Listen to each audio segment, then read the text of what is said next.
Welcome to Khushi Madam's History School, where history is made simple for everyone. মহান আকবরের কাহিনী প্রথম পর্ব। অনেক দিন আগের কথা, হিন্দুস্তানের সিংহাসনে বসলেন এক তরুণ সম্রাট, যার নাম জালালউদ্দিন মুহম্মদ আকবর।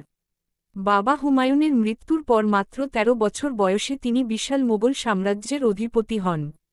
তার চোখে ছিল এক নতুন সাম্রাজ্য গড়ার স্বপ্ন, যা শুধু তলোয়ারের জোরে নয়, মানুষের ভালোবাসা দিয়ে তৈরি হবে।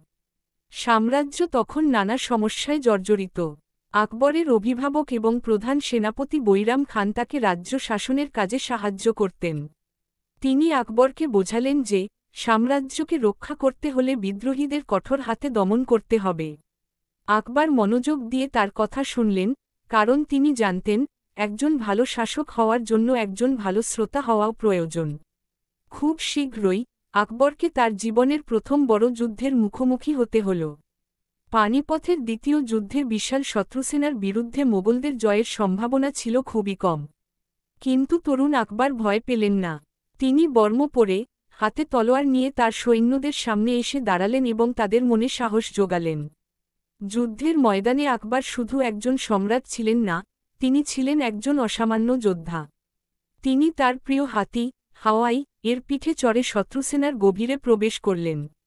তার বীরত্ব দেখে মোগল সৈন্যরা নতুন করে প্রেরণা পেল এবং প্রবল বিক্রমে যুদ্ধ শুরু করল। যুদ্ধ জয়ের পর আকবর পরাজিত সৈন্যদের প্রতি কোনো নিষ্ঠুরতা দেখালেন না। তিনি ঘোষণা করলেন, যারা আত্মসমর্পণ করবে, তাদের ক্ষমা করা হবে। তিনি বন্দী সেনাপতির সাথেও সম্মানজনক ব্যবহার করলেন। তার এই মহানুভবতা দেখে সবাই অবাক হয়ে গেল। এটি ছিল তার শাসননীতির প্রথম পরিচয়, যেখানে ক্ষমার স্থান ছিল। দিল্লিতে ফিরে এসে আকবর বিচার ব্যবস্থার ওপর জোর দিলেন। তিনি নিয়ম করলেন যে, সপ্তাহের একটি নির্দিষ্ট দিনে তিনি সাধারণ মানুষের অভিযোগ শুনবেন। ধনী গরিব, হিন্দু মুসলমান নির্বিশেষে যে কেউ তার কাছে এসে বিচার চাইতে পারত।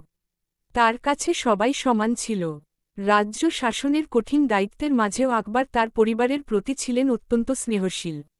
তিনি তার ছেলে সেলিমকে, ভবিষ্যৎ জাহাঙ্গীর খুব ভালোবাসতেন। প্রায়ই তিনি শাহজাদাকে নিয়ে বাগানে ঘুরতে বের হতেন এবং তাকে প্রকৃতি ও পশু পাখি চেনাতেন।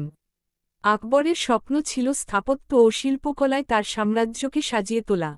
তিনি এক নতুন রাজধানী, ফতেপুর সিক্রি, তৈরির পরিকল্পনা করলেন।